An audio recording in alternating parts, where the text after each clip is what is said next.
Sería la quinta clase del práctico, ¿no es cierto? Entonces, nos encontramos con que dentro de la guía de ejercicios, la premisa del día de hoy sería resolver los ejercicios más significativos respecto de generar ciertas habilidades con el cálculo de la potencia en circuitos alimentados en corriente alterna. Entonces, para llegar a este punto nosotros, hemos ejercitado respecto de los métodos sistemáticos y los métodos no sistemáticos para circuitos en corriente continua, y después hicimos algo similar que vamos a tratar de completar con el primer ejercicio, con el primero y el segundo ejercicio del día de hoy. Entonces, los ejercicios del comienzo de esta clase, digamos, serían relacionados a los métodos sistemáticos o a la aplicación de los métodos sistemáticos en el caso en que nos encontramos con circuitos alimentados en corriente alterna, y después abordaríamos la parte principal de la clase, que sería concentrarnos en hacer los cálculos de potencia para este tipo de circuitos. Así que la propuesta sería comenzar con el problema 228, ¿está bien? Entonces, vamos a pensar en el problema 228,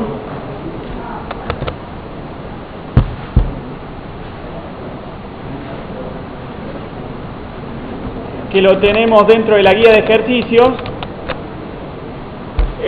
Fíjense que este problema está caracterizado por un circuito de 3 mallas. Dentro de ese circuito tenemos un par de fuentes que por su parte están especificadas por medio de un fasor, ¿no es cierto? Entonces, para este circuito vemos que hay dos fuentes de tensión, hay varios componentes reactivos, y nos concentraríamos en buscar la solución que propone la consigna, y como primer paso sería calcular V2. Entonces, fíjense que conocemos todos los valores de resistencia, conocemos también todos los valores de inductancia, pero por medio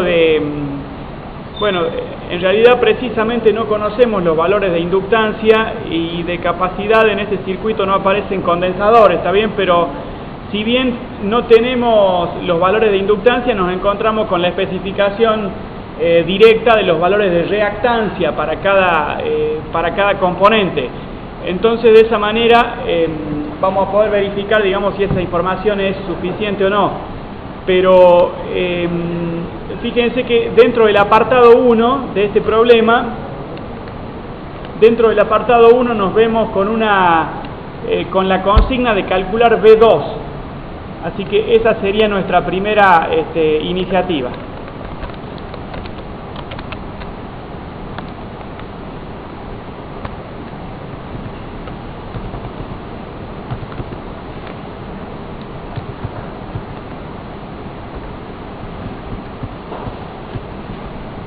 Bueno, entonces, a propósito de la guía de ejercicios, les hago el comentario de que durante el día de hoy he actualizado a una versión que en este momento sería la versión 16. Entonces, hay un par de cambios en la numeración de los ejercicios respecto a la versión anterior, y exclusivamente, en principio, para la parte 2. Entonces, los contenidos no se han modificado significativamente. Hay una que otra consigna que está actualizada, pero los cambios no son significativos, y sin embargo me parecía que servían para organizarnos con los temas que se van desarrollando. Entonces, por si acaso no coincidan exactamente la numeración de los ejercicios con las versiones anteriores, fíjense que abajo a la izquierda pueden chequear el número de versión. En este caso trabajaríamos con la versión 16. Bien, entonces, ahora sí les decía que para este problema 228 encontramos que la consigna es calcular la tensión V2 de forma tal que podamos garantizar una corriente nula en la rama donde está instalada, según la consigna, R2 y L1. Entonces, de esa forma podríamos abordar este problema, si les parece, pensándolo de esta manera. Nos encontramos con un circuito que funciona en corriente alterna, ¿no es cierto? Y entonces el detalle de los componentes reactivos comienza a darnos información, digamos, esencial para resolver las incógnitas. Entonces les propongo dibujar de nuevo este circuito, si les parece, de esta manera.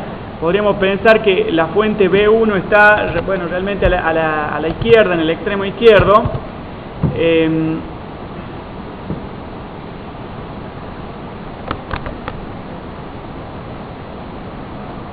Bueno, más o menos este sería el dibujo.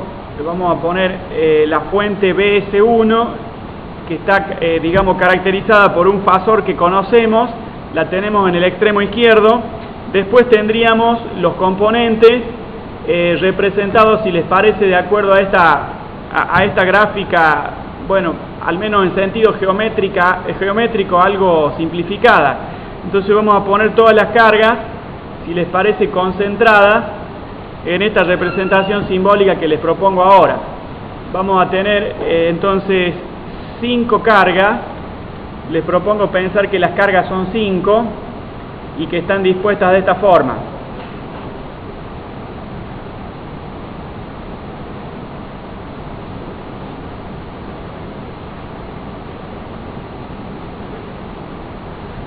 Bueno, entonces teníamos BS1 en el extremo izquierdo, BS2 en el extremo derecho. A las cargas, si les parece, las podemos nombrar de esta forma: Z1, Z2 a la izquierda, luego arriba podríamos poner Z3, la carga Z4 en la rama vertical de la derecha, y por último Z5 es la última carga. Bueno, recuerden que todas estas son magnitudes complejas en principio, o sea, la impedancia es compleja, por lo tanto le ponemos ese tilde para enfatizar ese detalle. Bueno, y entonces, recuperando la información de la consigna, fíjense que lo que buscamos es calcular la tensión B2 de forma tal que la intensidad de corriente a través de la rama que nosotros estamos interpretando como Z3, o sea, supondríamos que la corriente a través de esta rama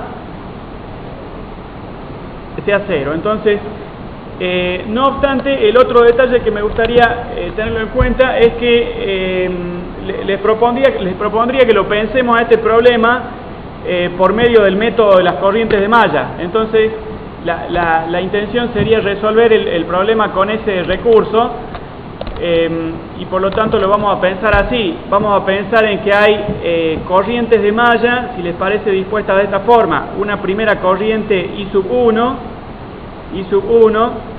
una segunda corriente de malla I2 y una tercera corriente de malla I3.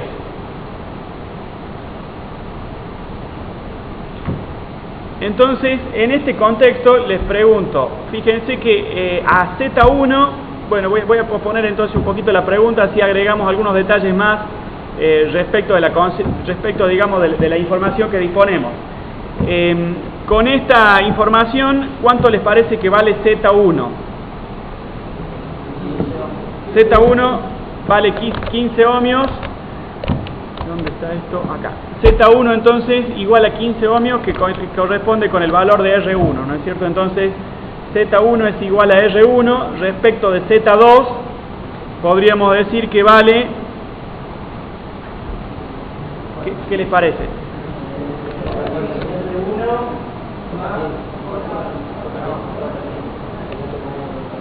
Bueno, fíjense que, claro, esta carga que nosotros llamamos Z2 está, digamos, representando la existencia del inductor L2, ¿está bien? Entonces ahora tenemos que esto es, lo vamos a escribir así, J15. Respecto de Z3, bien, 6 más J9, por supuesto estos serían ohmios en todos los casos. No lo voy a escribir para poner tan engorrosa la pantalla.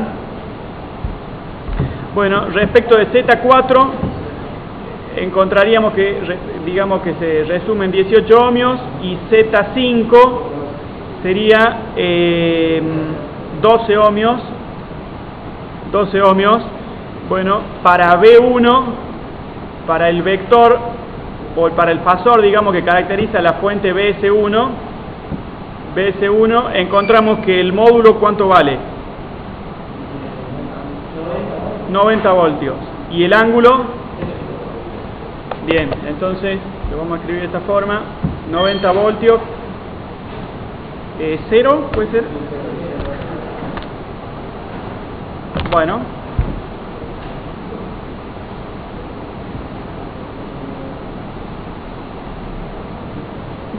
estamos de acuerdo. Bien, entonces fíjense cómo conocemos conocemos el valor nominal de cada elemento, excepto el de la fuente BS2, ¿se entiende? Y la consigna es precisamente calcular BS2, tal que encontremos una corriente a través de Z3, o sea, una IZ3, una corriente a través de la carga Z3 que sea efectivamente nula. Bueno, eso me gustaría por ahí ver si todos están de acuerdo con esta interpretación. Fíjense que la corriente I2 la encontramos caracterizando la segunda malla, o sea, la malla central, de acuerdo a este dibujo. Y arriba tenemos una corriente que hasta ahora no le habíamos escrito el nombre, pero que se podría llamar IZ3, porque es la corriente que atraviesa la carga Z3. Entonces la pregunta es si IZ3 es lo mismo que la corriente I2, no sé qué opinan ustedes. Bueno, entonces vamos a poder decir que IZ3, estoy de acuerdo yo también con esa interpretación, vamos a poner que IZ3 es igual a la corriente I2. Por lo tanto, fíjense que la consigna tendría que, o mejor dicho, se puede reinterpretar como diciendo que buscamos que la corriente de malla I2 sea nula. ¿Están de acuerdo con eso? Y suponiendo que consigamos que la corriente de malla I2 se vuelva nula, no sé si alguien digamos de la fila de la derecha,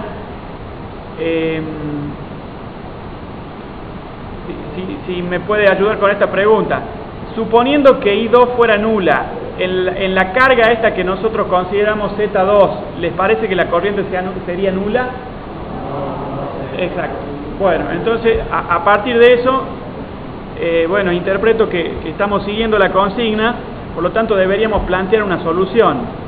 Fíjense que para plantear una solución, la consigna nos propone pensar en el método de las corrientes de malla, ¿está bien? Entonces, para ese método, el paso, digamos,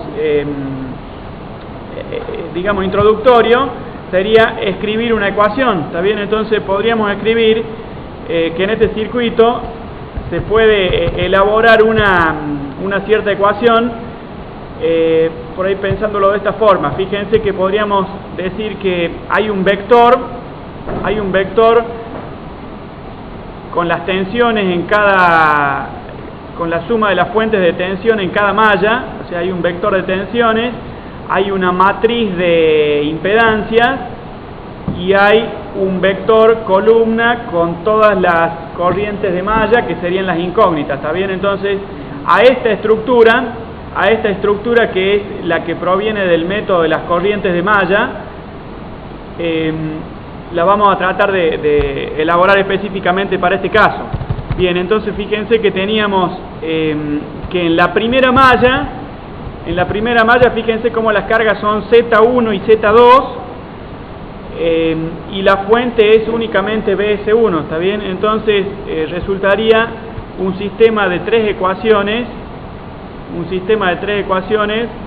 que para la primera malla daría lugar a este modelo. La única fuente en la malla 1 es BS1, y luego encontraríamos que las cargas, ¿cómo diríamos esto?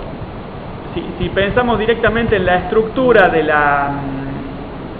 la forma matricial, digamos, de plantear estas corrientes de malla, o la ley de Ohm en el caso de interpretar corrientes de malla, fíjense que la resistencia propia de la malla 1 se puede ver de una forma, claro, más o menos sencilla, ¿no es cierto? Tendríamos I1 por Z1 más Z2, entonces I1, la corriente de malla I1, factor común de Z1 más Z2,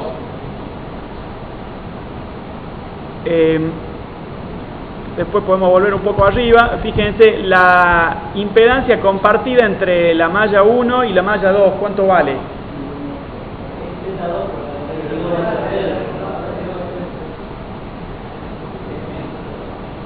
Pero todavía no conseguimos que la corriente de I2 sea nula.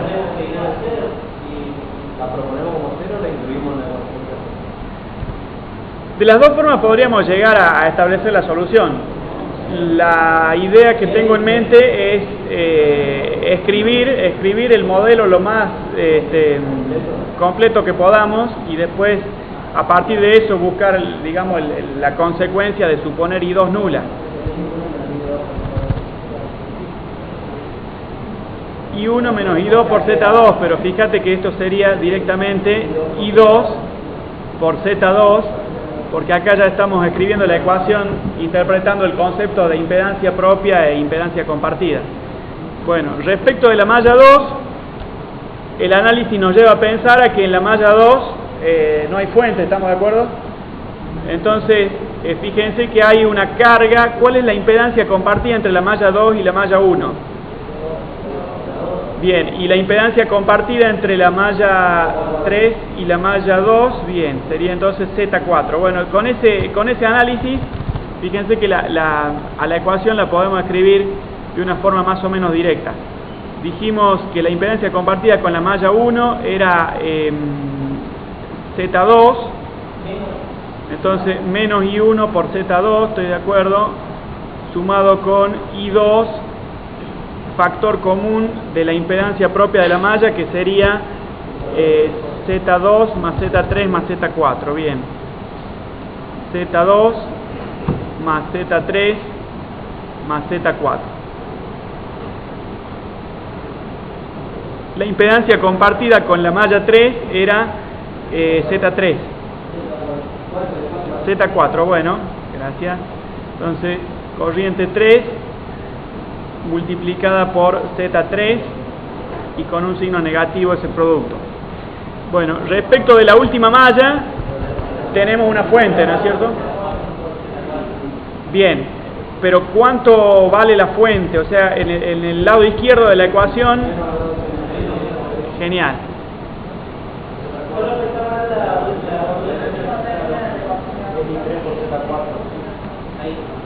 Z4, muchas gracias.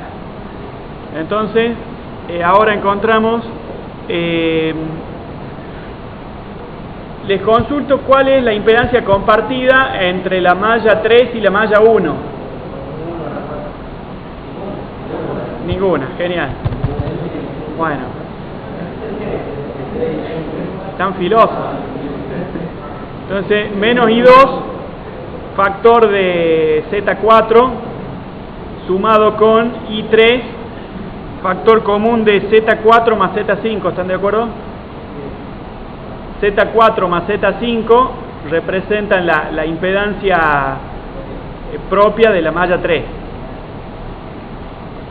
Bueno, a partir de esto sería, bueno, sencillo escribir el mismo problema en forma matricial. Entonces, pensémoslo de esta forma. BS1, el fasor, 0 y menos BS2.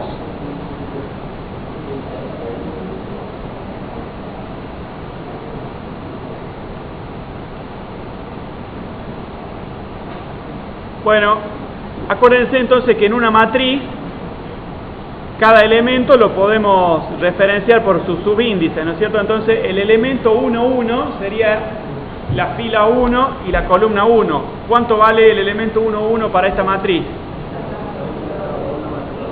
Bien, Z1 más Z2, permítanme no escribir los tildes. Digamos, el elemento de la fila 2, perdón, de la fila 1 y la columna 2, menos Z2. Y el elemento de la fila 1 y la columna 3, 0. Bueno, entonces tenemos ahora que este elemento es menos Z2, después tendríamos Z2 más Z3 más Z4, el último elemento es menos Z4, después tendríamos 0, menos Z4, y el elemento 3, 3, ¿cuánto vale? Bien, Z4, perdón.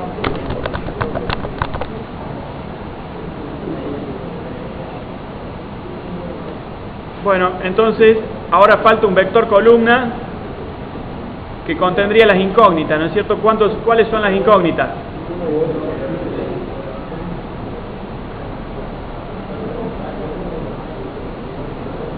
Lo que vamos a hacer es determinante para encontrar I2 y la vamos a poner 0. Y entonces la incógnita va a ser la otra, ¿no?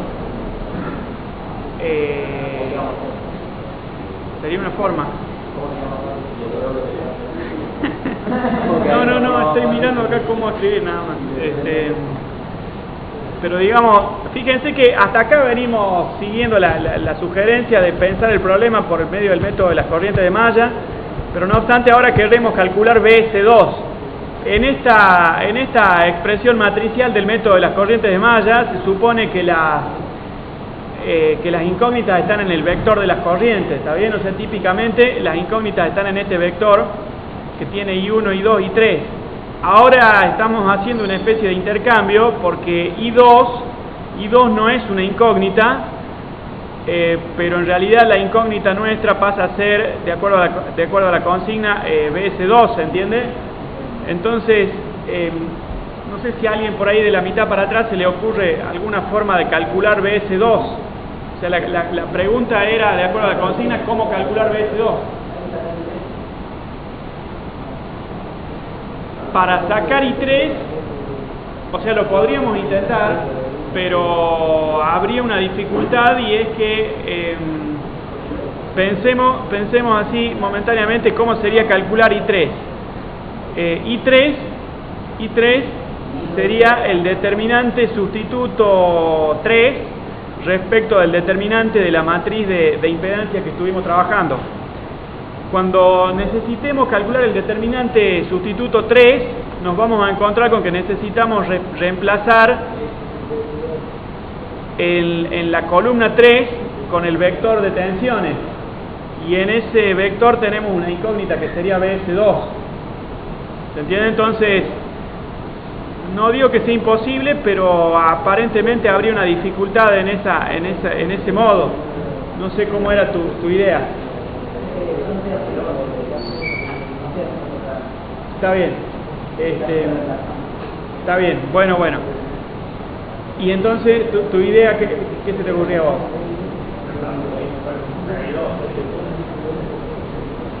Bien. ¿Y con eso?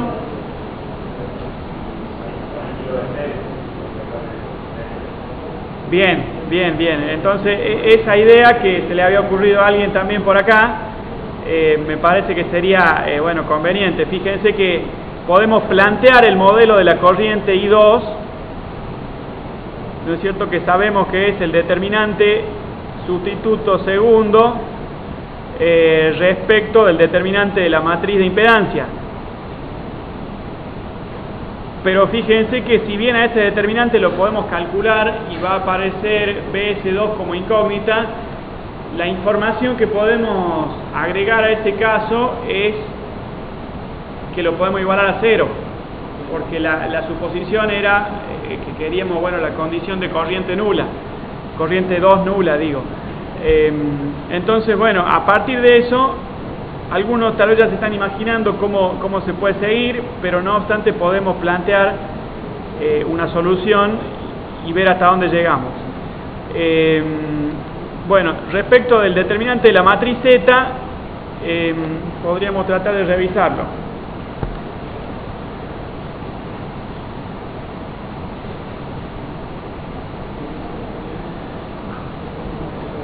Bueno, entonces sería la diagonal principal, tendríamos Z1 más Z2. ¿Cuál sería el segundo factor?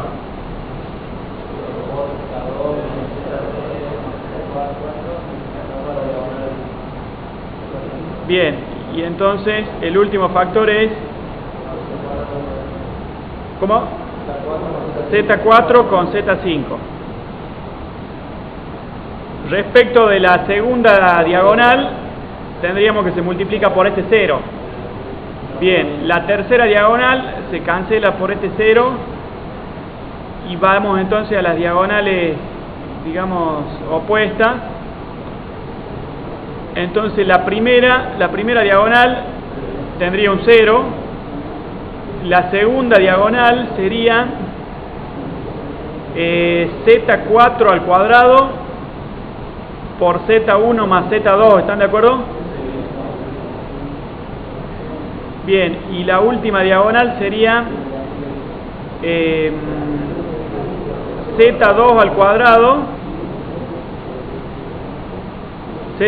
cuadrado por Z4 más Z5.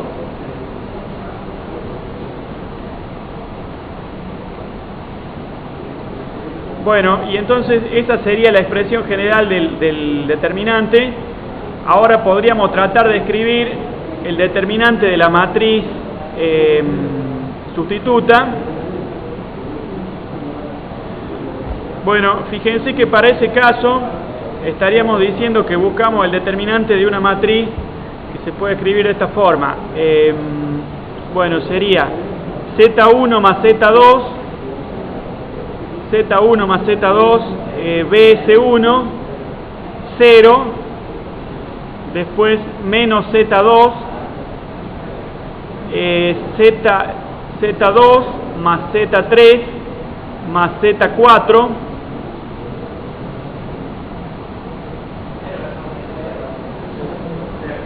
perdón, sí, tienen razón. Este es la columna que hay que reemplazar. Entonces acá sería un 0, acá tendríamos menos Z4, acá aparecería otro 0, menos BS2, y por último Z4 más Z5. Z4 más Z5. Bueno, ese determinante sería, bueno, el resultado de que en la primera diagonal tenemos 0, porque está este 0, en la segunda diagonal tenemos 0 también, en la tercera diagonal también encontramos 0. Respecto de las diagonales opuestas, el primer término es 0, el segundo término tendría esta relación, menos BS2 por Z4 por Z1 más Z2. Esa sería la segunda diagonal.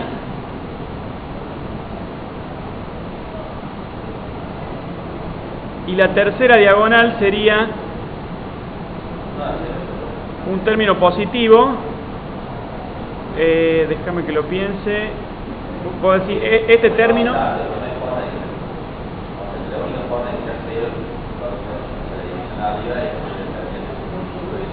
Exacto, sí. Estoy de acuerdo con eso, sí. Por lo tanto, en realidad no hizo falta calcular el determinante de la matriz Z. Eso es lo redundante dentro de lo que hicimos, pero bueno, ahora lo planteamos, ahora lo terminamos de plantear, digamos. Nos queda escribir un término acá que sería positivo, y sería BS1 por Z2 por la suma BS1 por Z2 por la suma Z1 más Z4 más Z5.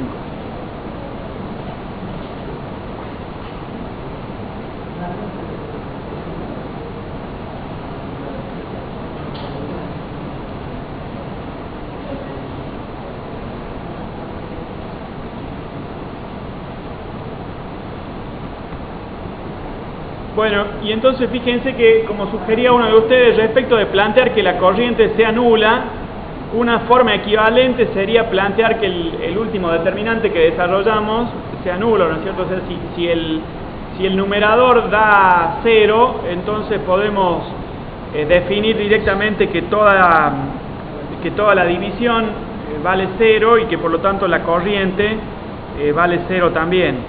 Así que de esa forma podríamos plantear un resultado como este. Buscaríamos que esta relación sea precisamente 0 y entonces sería posible escribir lo siguiente. Tendríamos que decir bien, entonces tendríamos que escribir, fíjense que BS2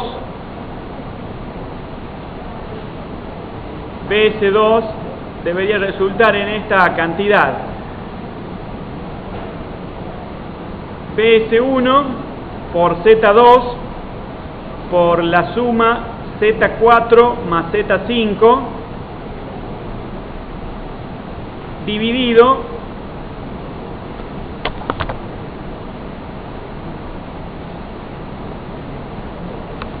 entonces en Z4 por Z1 más Z2. ¿Qué opinan de las unidades de esta ecuación? ¿Son coherentes?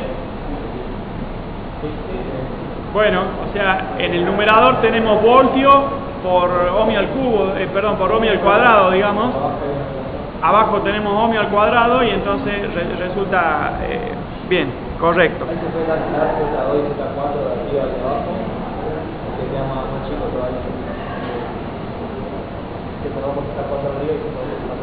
Ah, bueno, sí, probablemente, está bien. Bueno, fíjense entonces, ¿qué significaría conseguir el resultado que buscamos? La idea es que si nosotros resolvemos esta cuenta, podemos decir cuánto vale BS2, podemos decir de esta forma entonces qué tensión tiene que tener BS2 para que la corriente I2 sea nula. Entonces, ¿qué significado tendría eso? Se pusieron a pensar qué significado tiene conseguir que la corriente I2 sea nula.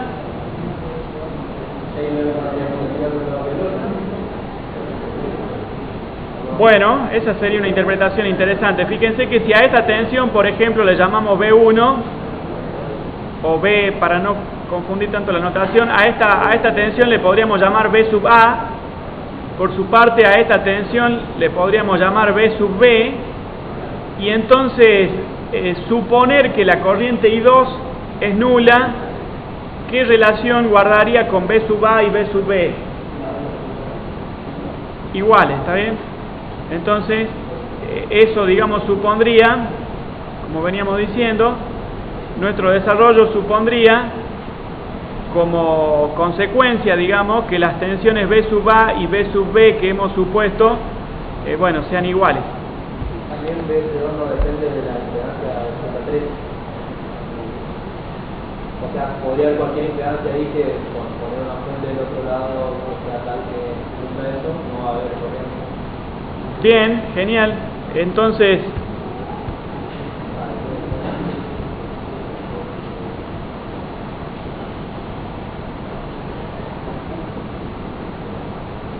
sí, eso, por lo que estamos viendo acá, fíjense que si uno mira el circuito, está claro que ahí aparece Z3, y fíjense que Z3 tiene una cierta,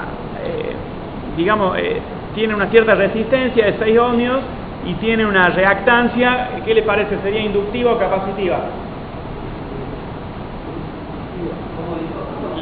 La reactancia de Z3 es inductiva o capacitiva. Inductiva, bueno, por si acaso lo podríamos ver al circuito y chequear eso, ¿no es cierto? Pero la idea es que Z3 efectivamente existe, y sin embargo fíjense cómo llegamos a definir por medio de esta ecuación que lograr que aquella corriente que decimos sea nula nos produce un resultado, independiente de lo que sea Z3, ¿está bien? Entonces, si en esta ecuación no aparece Z3, bueno, nos damos con ese detalle, o sea que BS2 resulta independiente de Z3.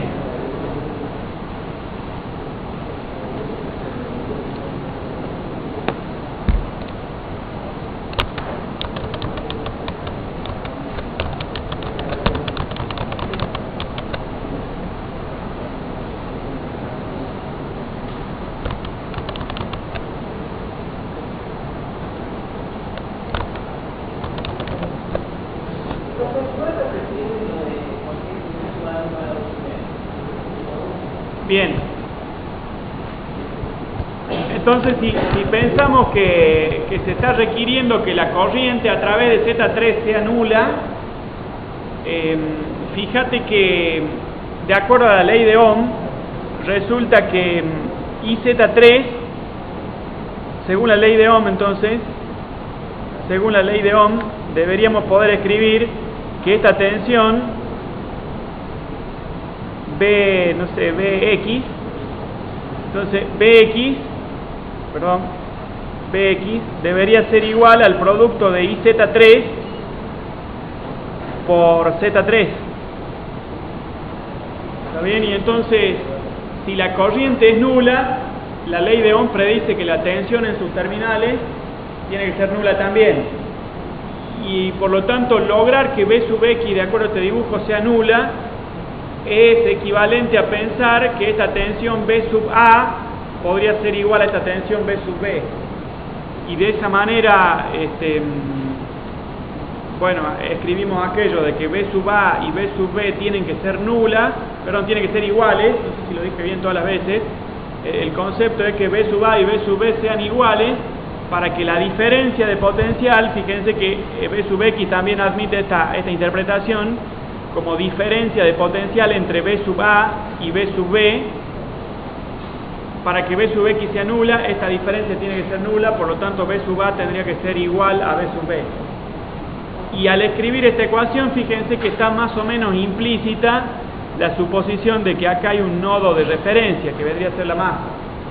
¿Se entiende? Entonces, esa sería la explicación. ¿Se entiende más o menos? Bueno. Bien, entonces les propongo que pensemos ahora en el problema 229.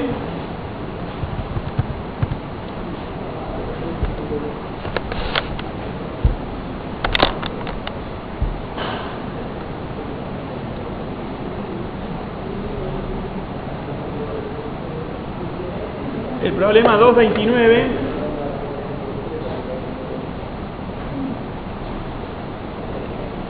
lo podemos encontrar en la guía, por supuesto, y está relacionado con este circuito. Bien, fíjense que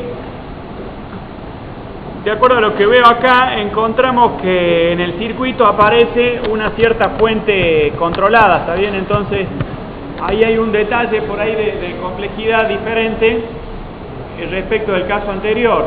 Tenemos una fuente controlada y no obstante se nos sugiere también o se nos pide utilizar el método de las tensiones en los nudos.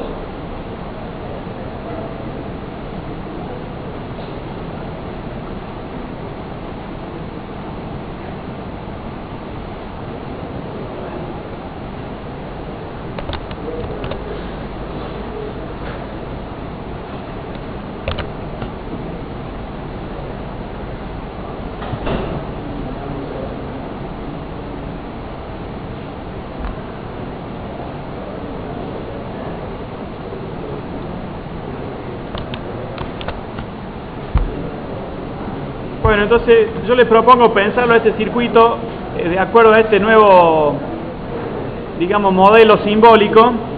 Vamos a poner directamente una Z1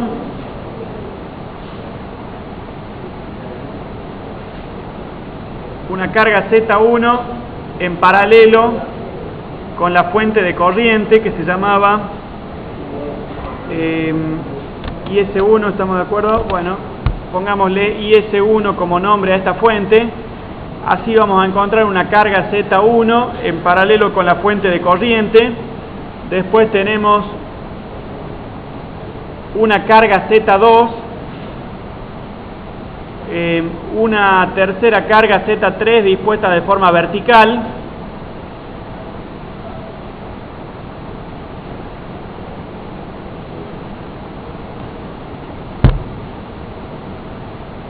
bueno, así encontraríamos después la última carga que la llamaríamos Z4,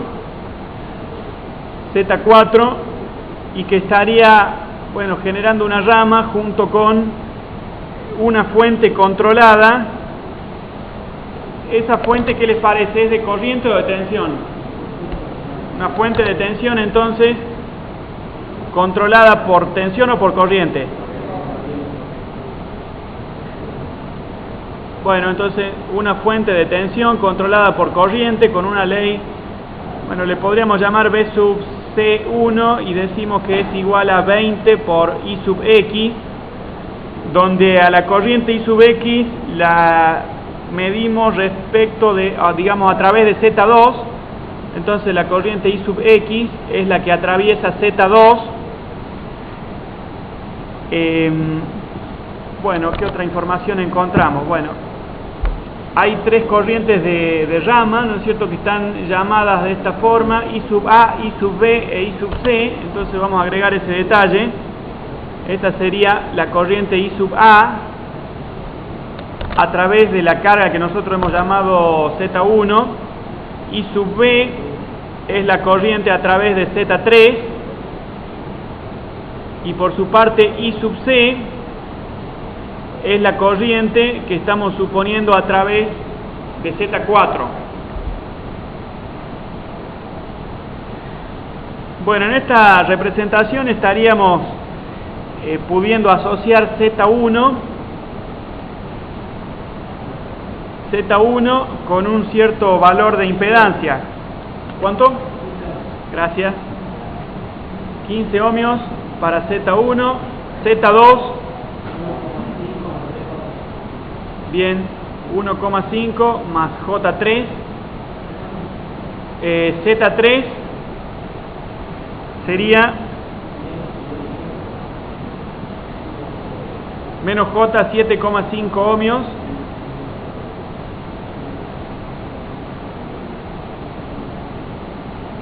bueno, y alguien de allá de las últimas filas, no sé si me podría ayudar con Z4. Gracias. ¿Positivo? ¿Hay que multiplicar por J o no? ¿Por qué no? ¿Cómo, perdón? O sea, ustedes me dicen que Z4 vale 7,5, me imagino que 7,5 ohmios. ¿Por qué no multiplicamos por J?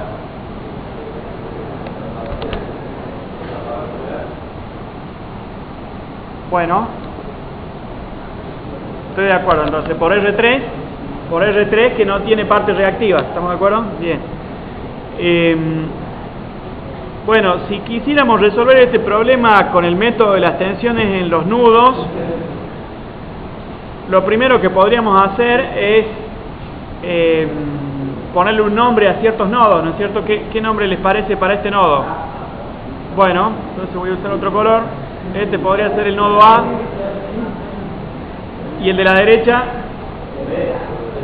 y el de abajo, bueno, masa entonces, o tierra, claro. Bien, entonces a partir de eso tenemos un sistema de ¿cuántos nodos hay en ese circuito? Y entonces, bueno, está bien, infinito. Estoy de acuerdo, pero digamos, ¿cuántos nodos con 3 ramas por lo menos? 3. Bien, y entonces, ¿cuántas ecuaciones necesitamos escribir? Bueno,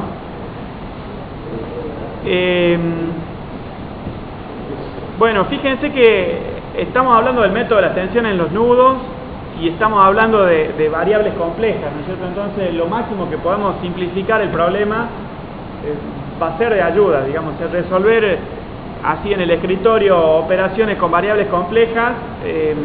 sin duda que no es, digamos, tan difícil, pero requiere su tiempo, ¿no es cierto? Entonces, les propongo, si a alguno les resulta más fácil plantear el problema tal como está, en buena hora, no obstante yo les propondría que lo pensemos a este circuito modificando la estructura de la fuente de corriente por una fuente de tensión, de manera que así, bueno, podamos escribir todo en una sola, digamos, podamos llegar a concentrar toda la enunciación en un solo nodo.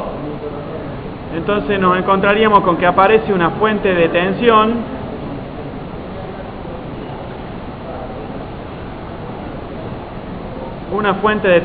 en serie con una cierta carga, que sería Z1, bueno, después sigue Z2, claro, el nodo B,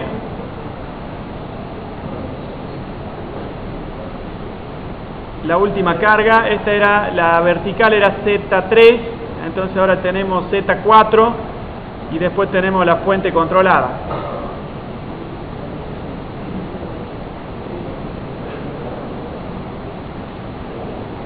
Bien, entonces este era el nodo B, Z2 ya está nombrada, esta sería una fuente BS1.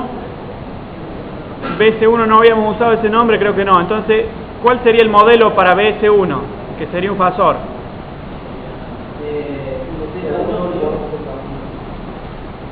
Bien. Entonces, IS1 por Z1.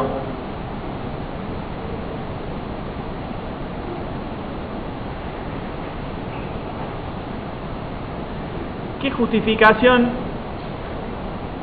Bueno, digamos, a mí se me ocurre una cierta justificación práctica, digamos, para verificar que esta ecuación está bien. Entonces les pregunto por ahí de la mitad para atrás, qué forma tienen a priori, si se les ocurre alguna, para chequear si esta ecuación es correcta. O sea, ¿por qué multiplico IS1 por Z1 y no lo pongo como un cociente?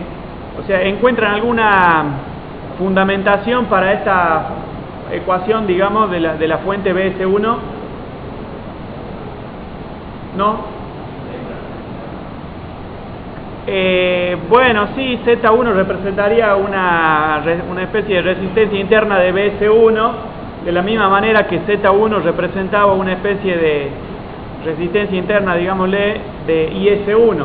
Entonces, hasta ahí venimos bien, y entonces comparto ese criterio. Pero, digamos, pensando en la ecuación, o sea, pensando si escribimos bien la ecuación, ¿se les ocurre alguna otra forma de chequear si eso es correcto?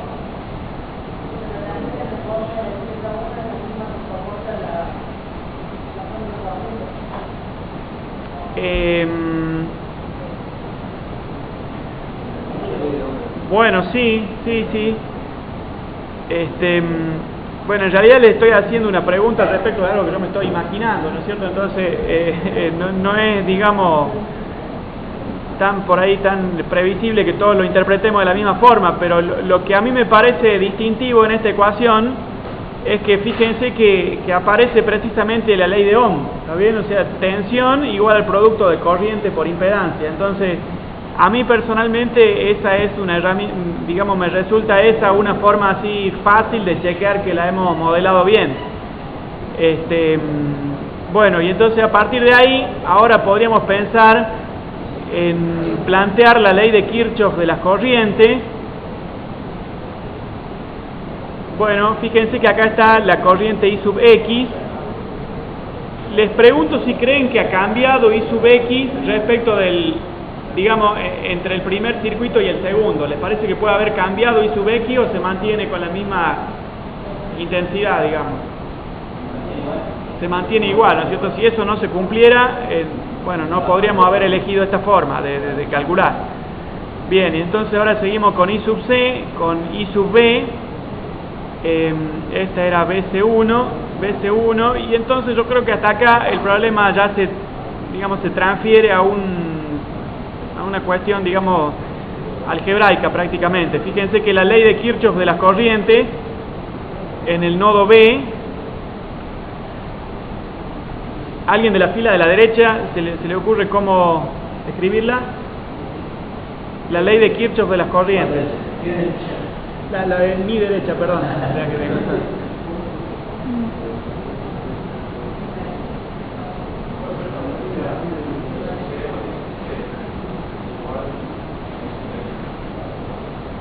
Bien, o sea, I sub C sumado con I sub B, porque ambas son corrientes salientes, se igualan con I sub X, que es la única corriente entrante. Estoy de acuerdo, bien. Y entonces ahora, ¿cómo podemos desarrollar mejor esta ecuación? Pensando en I sub C, podríamos escribir... ¿Cómo, perdón? En I sub C, estaba pensando, digamos, para seguir este orden que está sugerido acá, pensaba primero en I sub C. Ajá. Sí.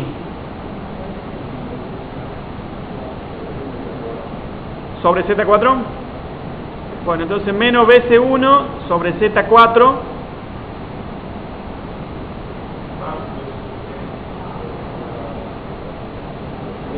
Claro. Bueno, eso estaba bien, excepto que me parece más, por ahí para evitar confundirnos, yo lo escribiría de esta forma: B sub B menos BC1 dividido en Z4. Y si separamos en términos, resultaría lo que estaban sugiriendo ustedes. Esto sería como un paso intermedio,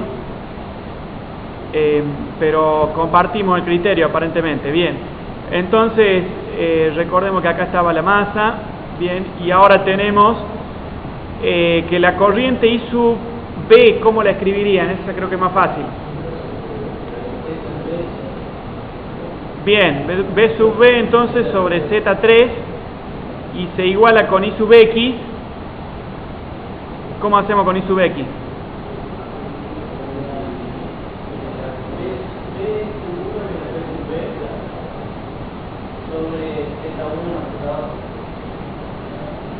Bueno, ¿están de acuerdo con eso?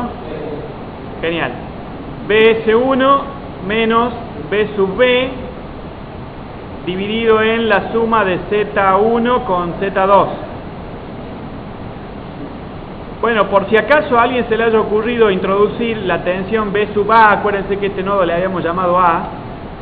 Si escribíamos la tensión B sub A en este término, no hubiera sido un franco error, o sea, no hubiera sido un error, digamos, excepto que podríamos, digamos, hubiéramos puesto otra incógnita más, ¿está bien? Entonces el beneficio de haber reemplazado la fuente de corriente por una fuente de tensión era haber, digamos, generado una malla única en esta zona de la izquierda, y de esa forma nos podíamos, al menos en esta ecuación, abstraer de B sub A.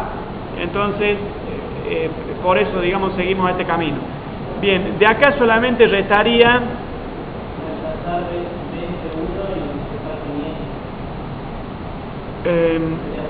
reemplazar, ajá, bien. Bueno, bien, lo que queremos es conocer las corrientes de rama, pero calculando con el método de las tensiones en los nudos, ¿no es cierto? Entonces, bien, entonces decimos que hay una tensión BC1 que la podemos escribir de una forma mejorada. Entonces esto sería B sub B, bueno, vamos a escribirlo así: BC1 es igual a 20 por I sub X, por lo tanto BC1 resulta igual, ¿cómo se escribe? ¿Cómo escribimos B sub, perdón, la corriente I sub X, cómo la escribimos?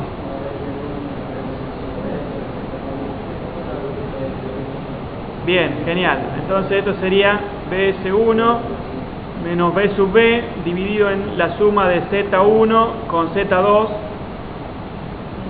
Así que ahora tendríamos... Ah, falta el 20, bien. ¿Qué unidades tendría esa constante 20? ¿Lo pensaron?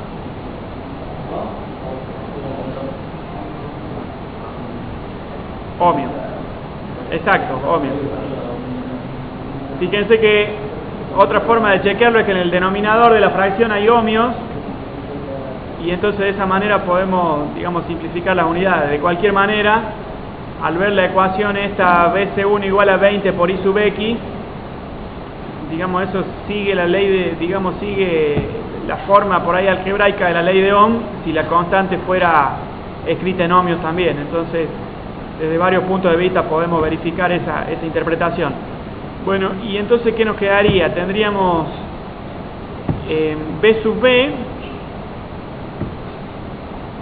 B, factor común de 1 sobre Z3 más 1 sobre Z4, factor común de más 20 sobre Z2, ¿están de acuerdo? 20 sobre Z2, no sé si eso está, perdón, no. Z2 más Z1 de última. Algo así. 20 sobre Z2 más Z1.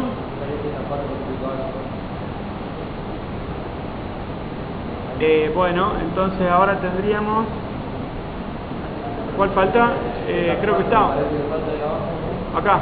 No, a la derecha.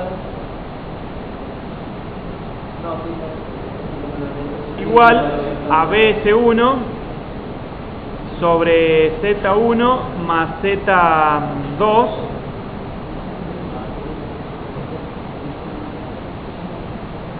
a ver.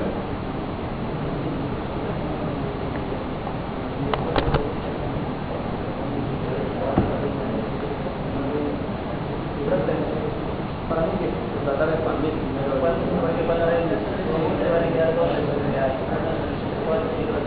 Uno que esté sobre la 4 y otro no, por eso que esté sobre la 4. Abajo en el denominador. Y después de salir a la derecha. Aparte del 1 sobre la 4 de la sola. Bien.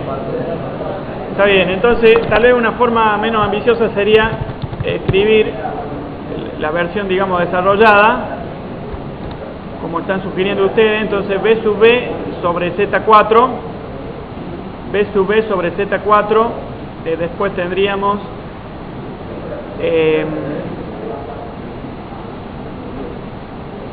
más BS1 por 20 sobre Z1 más Z2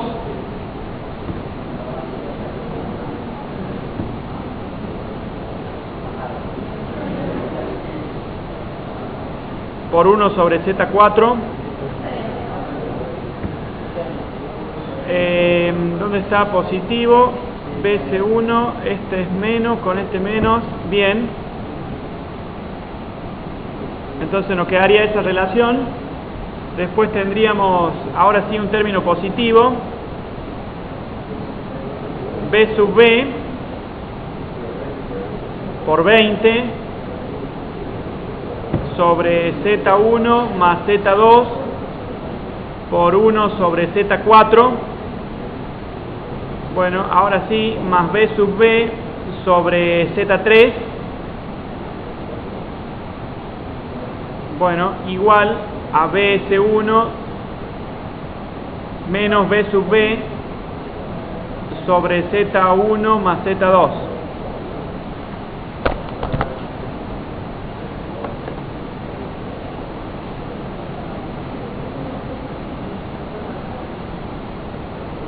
¿Me pudieron seguir?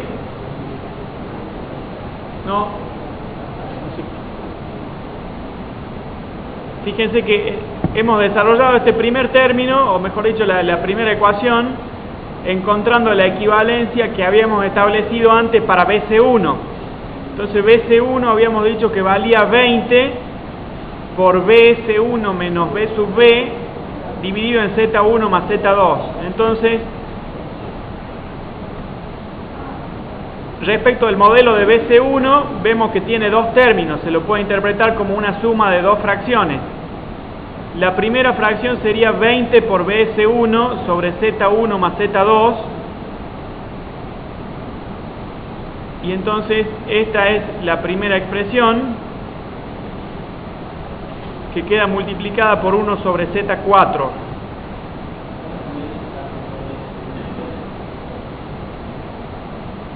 Sacar factor BS1 y sí, el paso siguiente sería este, digamos. Claro, bueno, fíjense entonces, BC1 tiene un segundo término que aparece también en esta ecuación, Y por último nos quedaría solamente buscar ordenar este modelo de manera por ahí un poco más conveniente, así que vamos a tratar de escribirlo de esta forma. B sub B, factor común de 1 sobre Z4, el primer término, el segundo término no depende de B sub B, el tercero sí, entonces más 20 sobre Z1 más Z2 por 1 sobre Z4. Acuérdense que este 20 tiene unidades de ohmio y ahí es donde se aclaran las unidades. Después tenemos un tercer término que es 1 sobre Z3, el factor que resulta, y del lado derecho encontraríamos que aparece un término 1 sobre Z1 más Z2.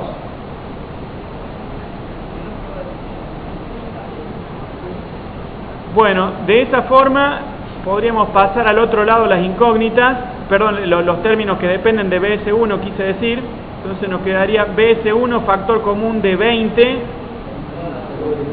sería 20 ohmios, sobre Z1 más Z2 por 1 sobre Z4, y el segundo término sería 1 sobre Z1 más Z2.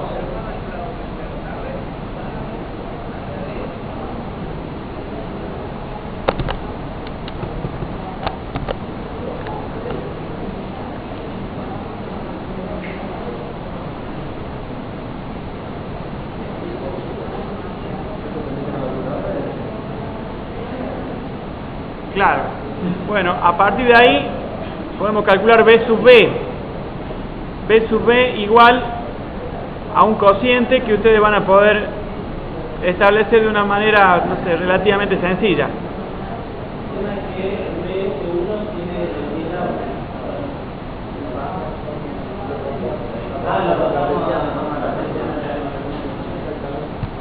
No me acuerdo qué...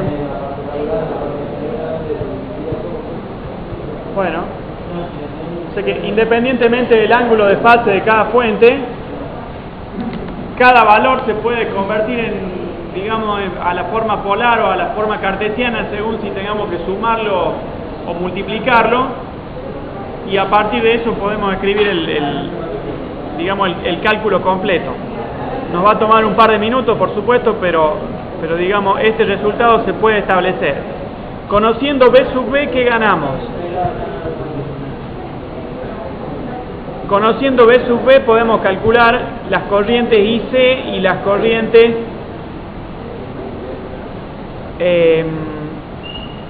bueno, por lo menos podemos calcular IB.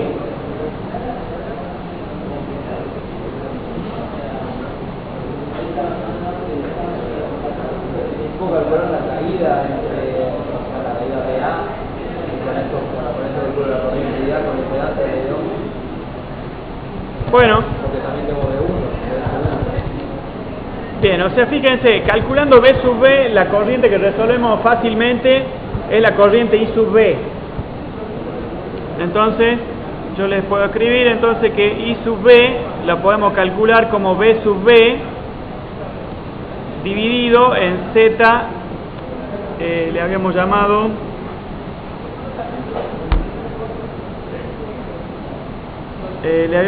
entonces Z3, gracias.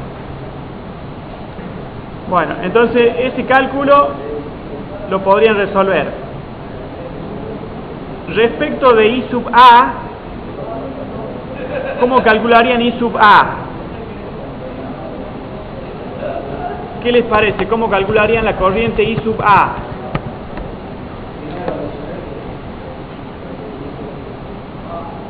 Primero I sub X. Bueno, calculando I sub X, ¿qué harían? Calculo la caída de Z2. Con la caída de Z2 y B sub B puedo calcular BA. Y con BA o B2 arriba, con el circuito arriba. Bueno, Entonces, para calcular I sub A, ustedes proponen que el camino sería, bueno, comenzar tal vez por I sub X. ¿Cómo calcularían I sub X? Entonces, viendo este circuito, ¿cómo calcularían I sub X?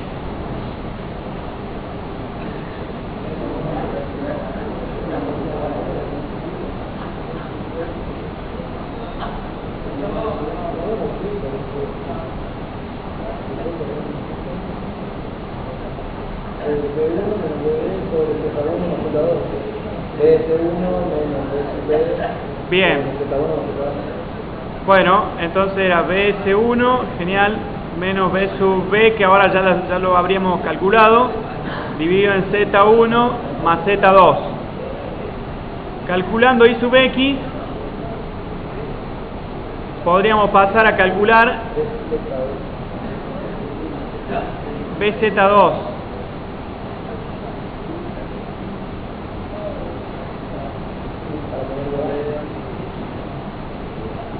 Yo diría B sub A.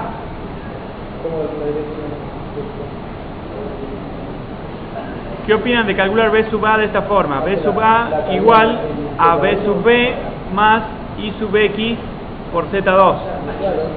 En realidad, vos decías calcular BZ2, estamos hablando de lo mismo, me parece.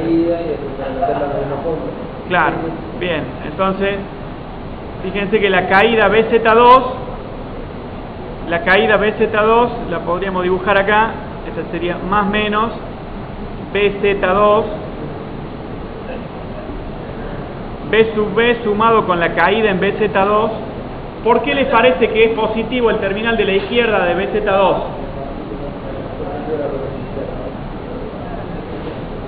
Bueno, y entonces de esa forma tenemos B sub A, y sabiendo B sub A,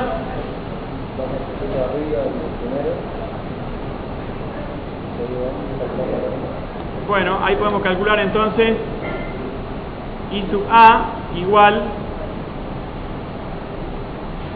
a B sub A dividido en Z1.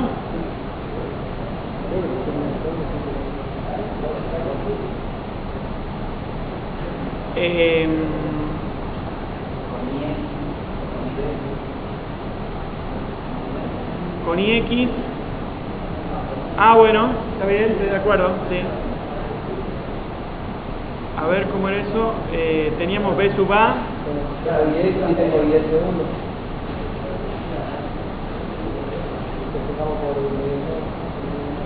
Ah, teníamos IS1, claro. Bien. Genial. Bueno, o sea que el modelo alternativo para la corriente I sub A, ¿cómo era?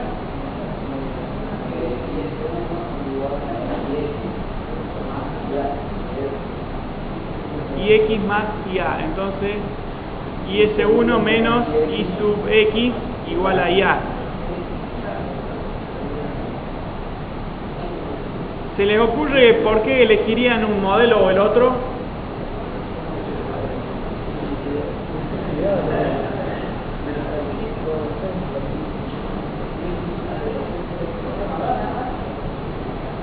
Bueno, en principio tendrían que pensar si la tienen escrita, o digamos, una opción es que la puedan, digamos, evaluar en términos de que si está escrita en forma cartesiana es más fácil sumarla que dividirla, y si está escrita en forma polar, digamos, es más fácil multiplicar o dividir antes que restar, ¿no es cierto? Entonces, esa podría ser en la práctica un criterio para elegir una ecuación o la otra. Bueno, y entonces solamente nos queda la corriente I sub C. ¿Cómo escribirían cuánto vale I sub C? Fíjense que podemos volver al circuito. ¿Qué opinan de la corriente I sub C? ¿Cuánto vale?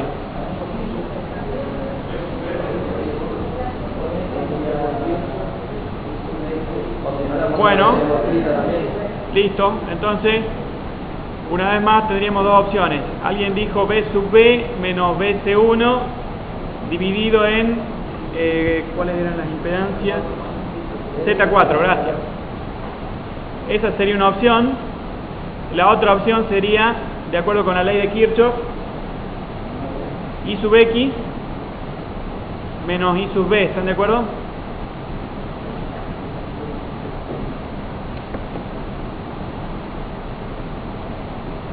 Bueno, de esa manera, si les parece, hacemos un descanso de unos 15 minutos.